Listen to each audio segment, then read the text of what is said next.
The last thing my grandmother ever said to me was, "Sometimes the greatest betrayals come wrapped in the prettiest packages, dear." I didn't understand what she meant then, but I do now.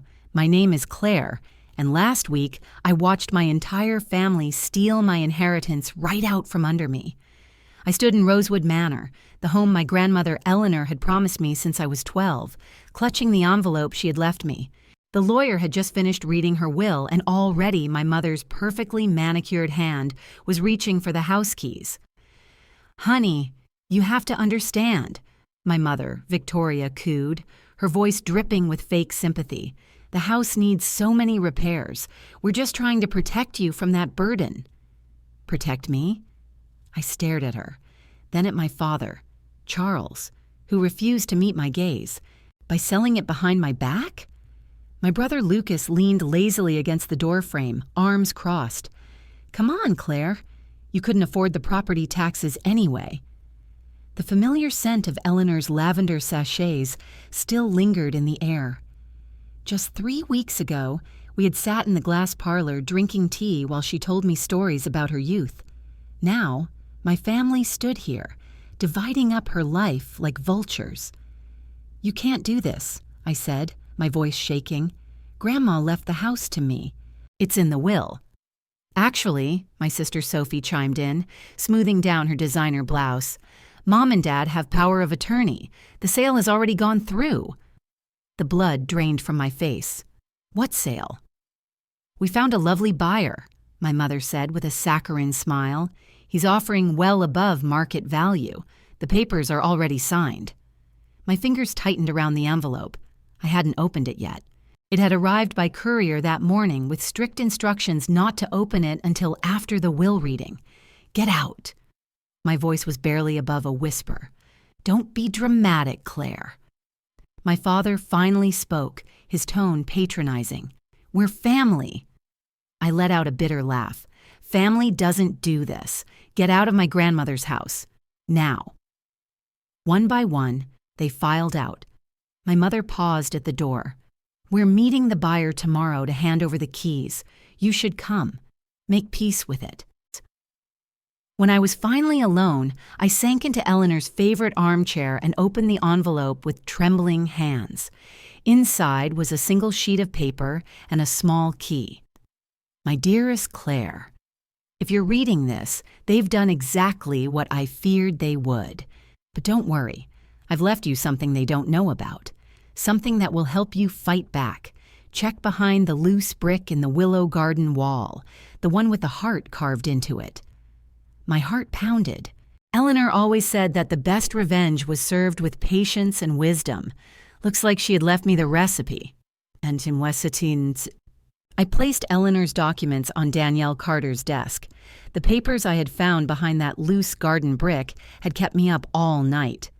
"Well," Danielle said, adjusting her glasses, "your grandmother was certainly thorough."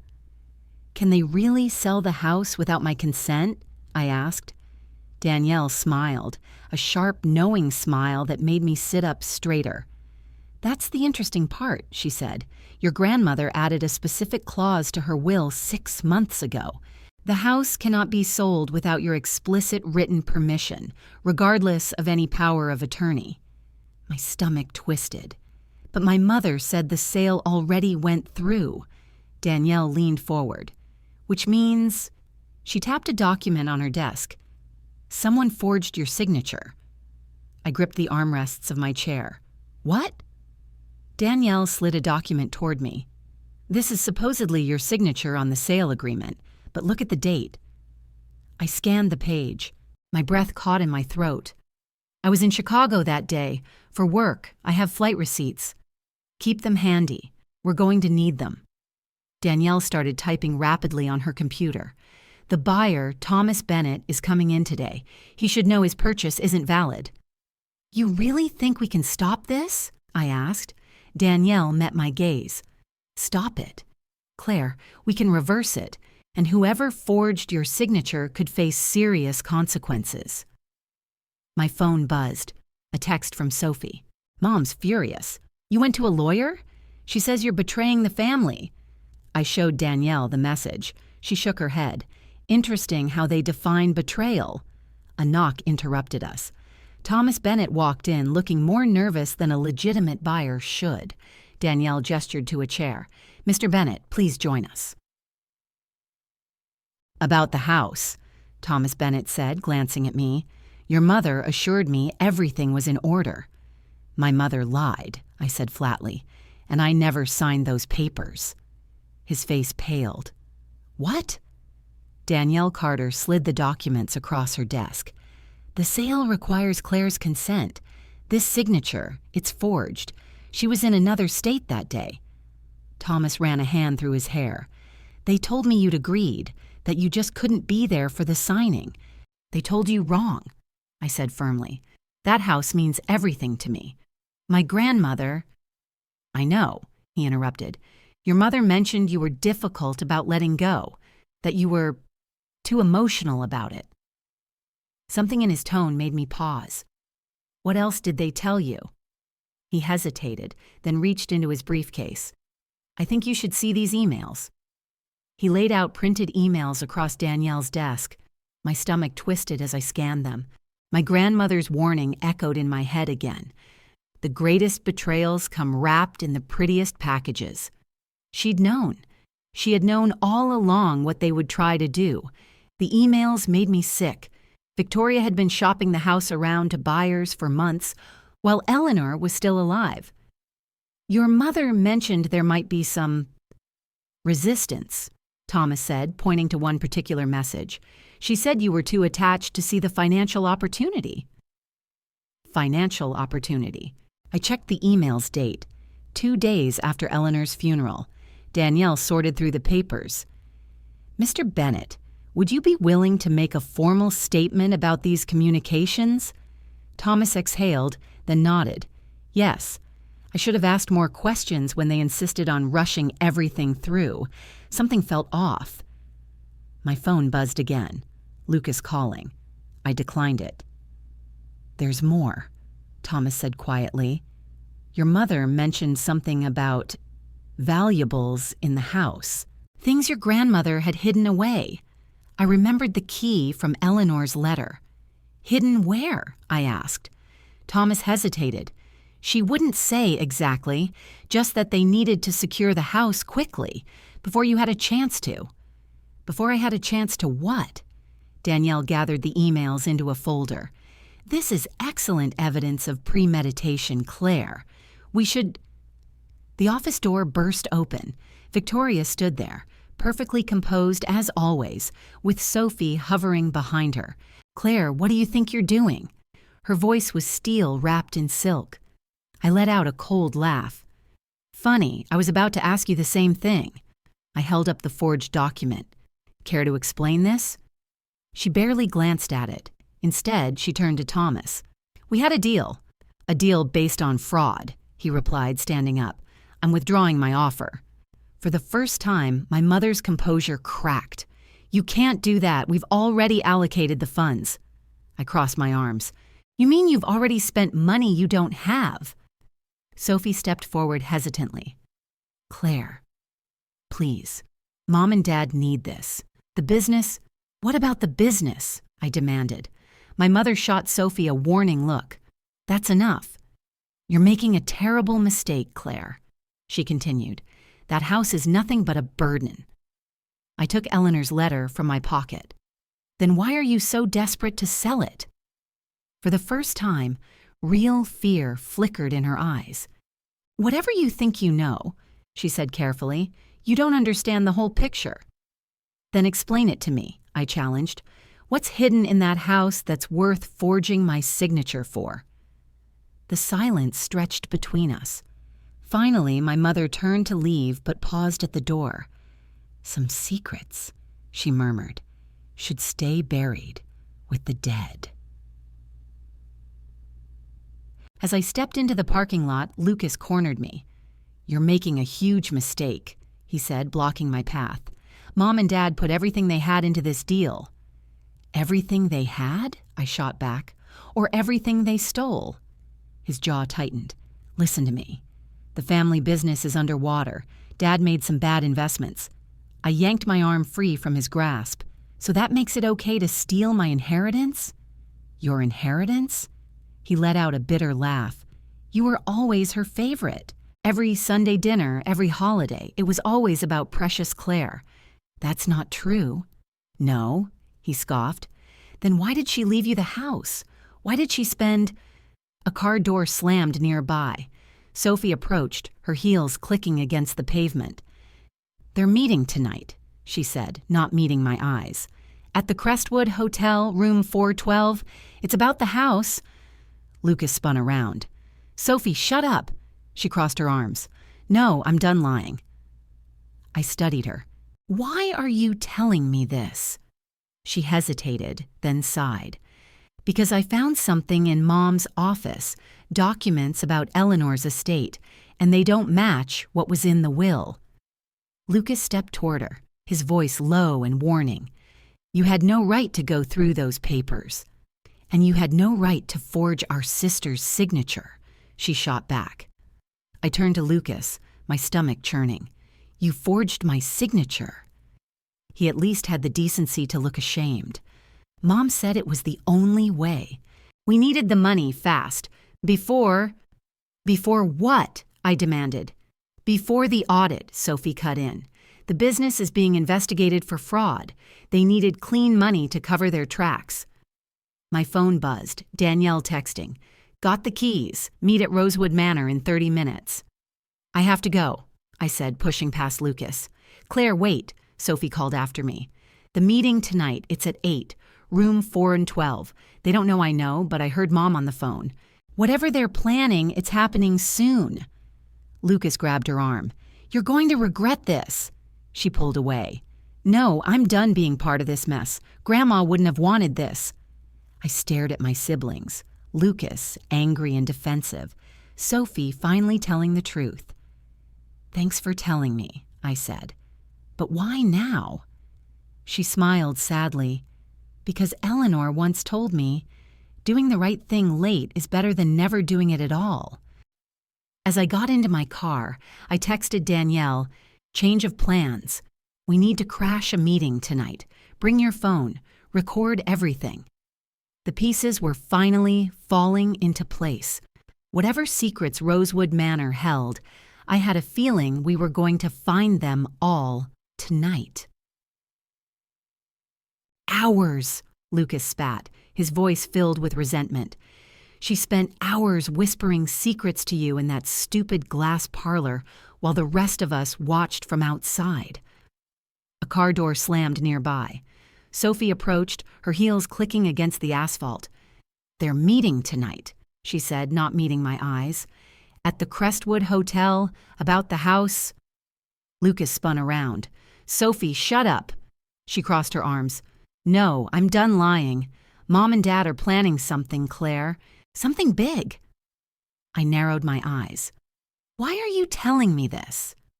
She hesitated, then exhaled sharply.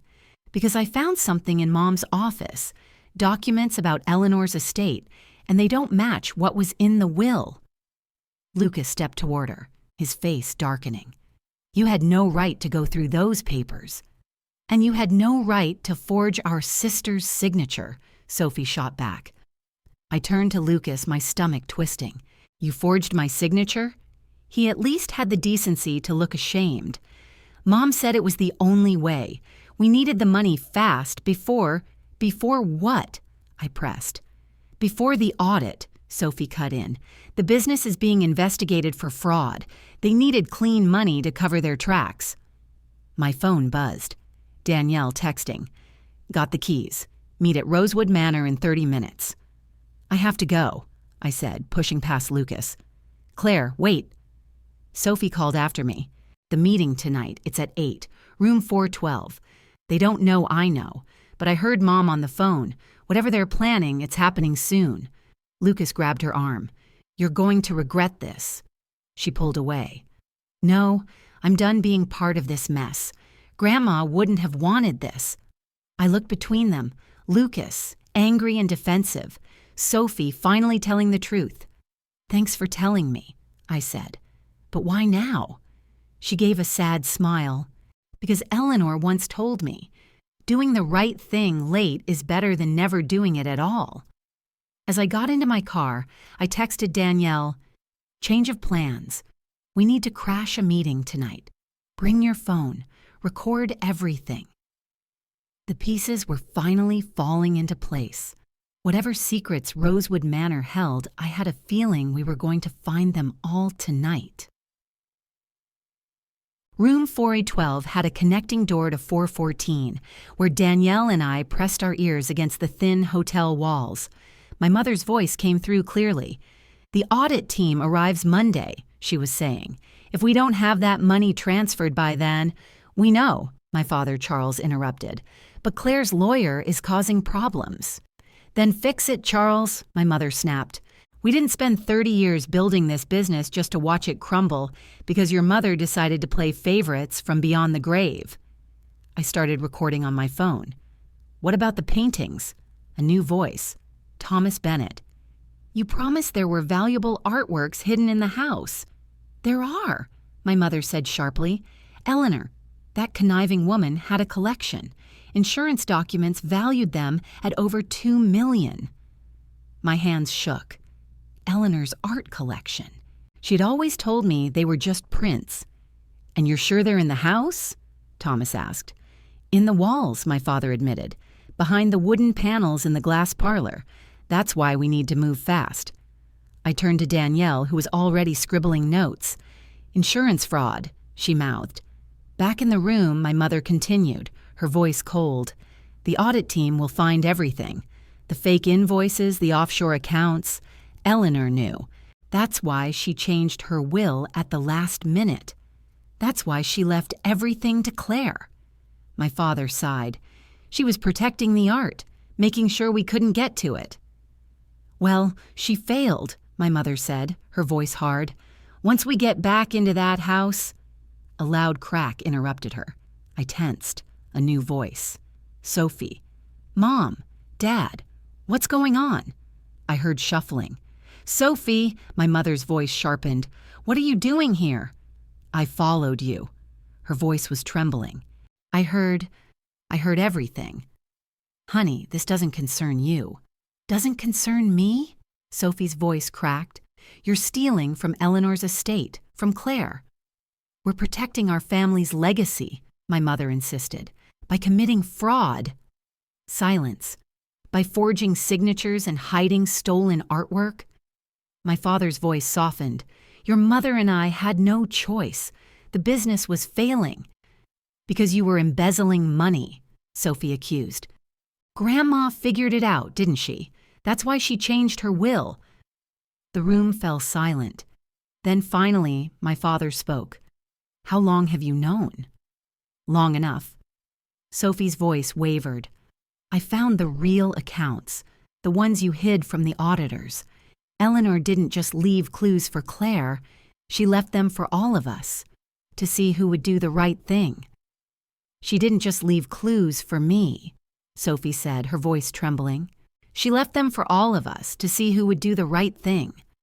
Danielle touched my arm, nodding toward the door. "We have enough recorded." But I couldn't move, transfixed by my sister's words. "I'm calling the police," Sophie said firmly. "Like hell you are," Victoria snarled. A loud crash. Sophie screamed. And suddenly, doing the right thing became a lot more urgent than family secrets.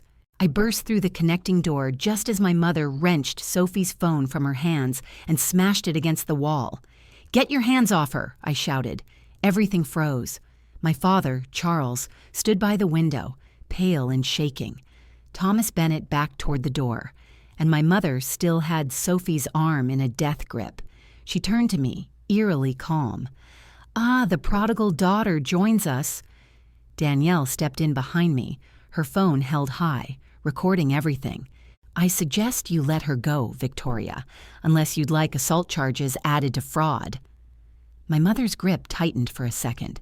Then, with an icy glare, she released Sophie, who scrambled to my side. "You recorded everything, didn't you?" she asked. "Every word." I took a steady breath.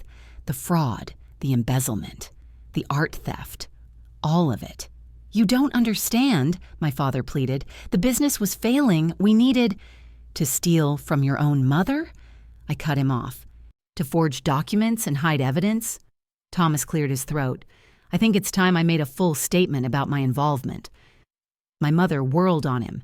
You wouldn't dare. He met her gaze coldly. Actually, he said, pulling out his own phone, I've been recording too.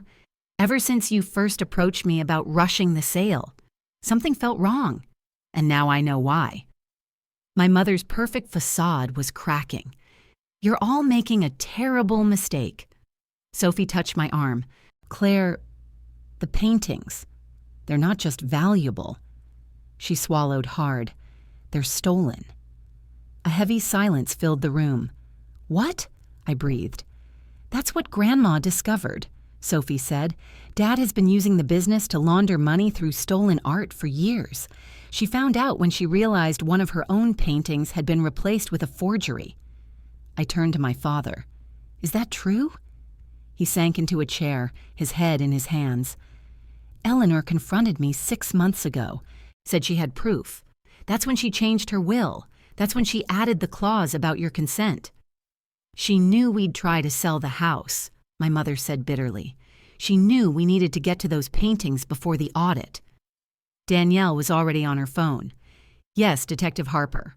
Room 412 at the Crestwood Hotel. We have multiple confessions recorded.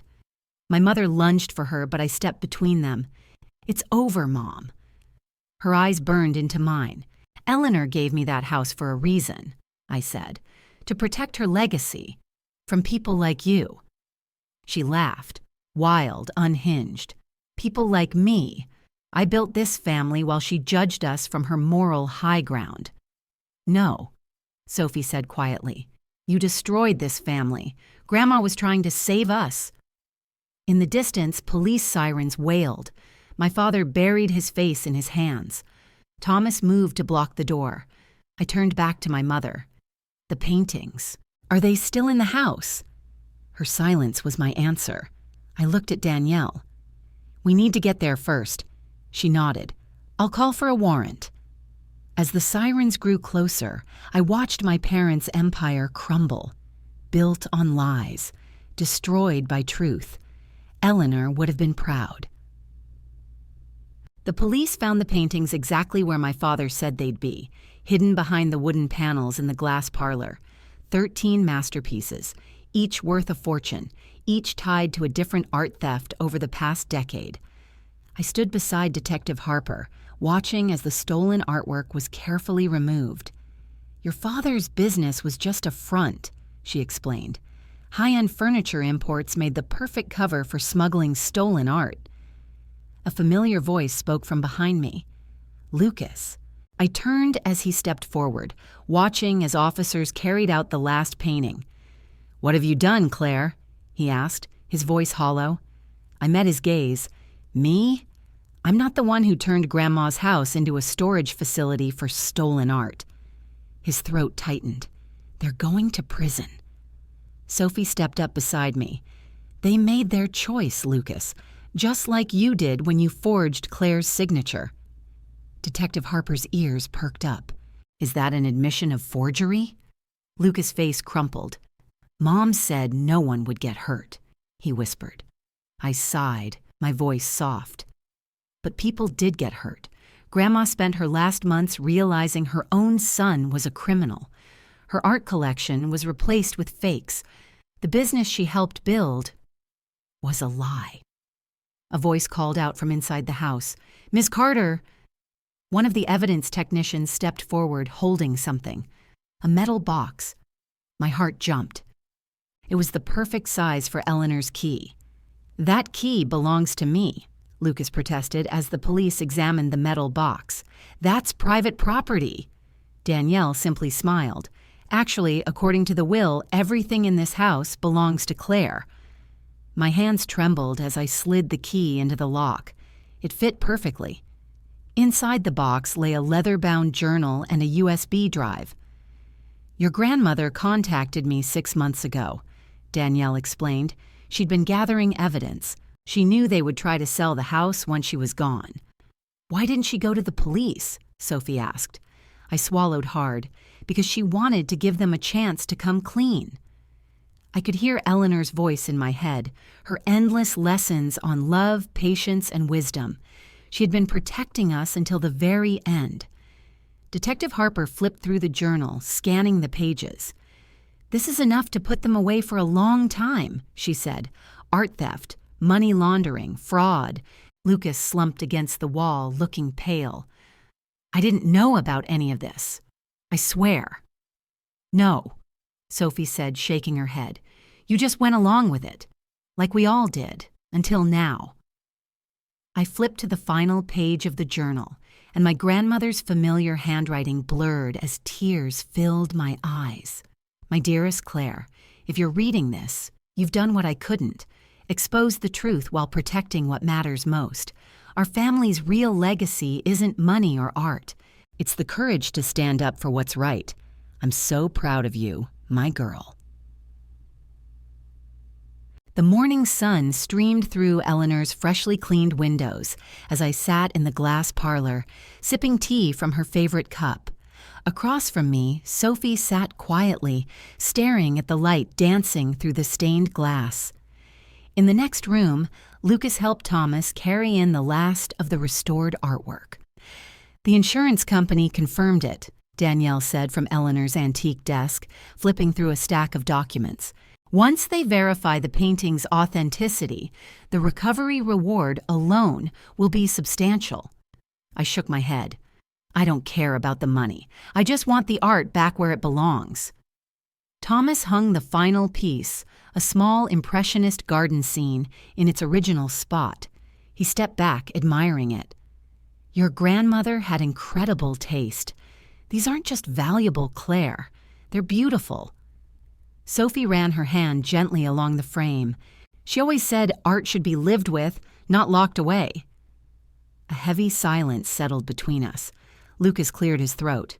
"Claire, about everything." I exhaled, setting my teacup down. "You're sorry." He nodded. "But sorry doesn't fix this." "No," he agreed. "But maybe this will." He pulled out a stack of papers and placed them on the table. "I'm testifying against Dad's business partners. All of them." Sophie gasped. "Lucas, those people are dangerous." "So is living with guilt," he murmured. "Grandma taught us better than this." Before I could respond, the doorbell rang.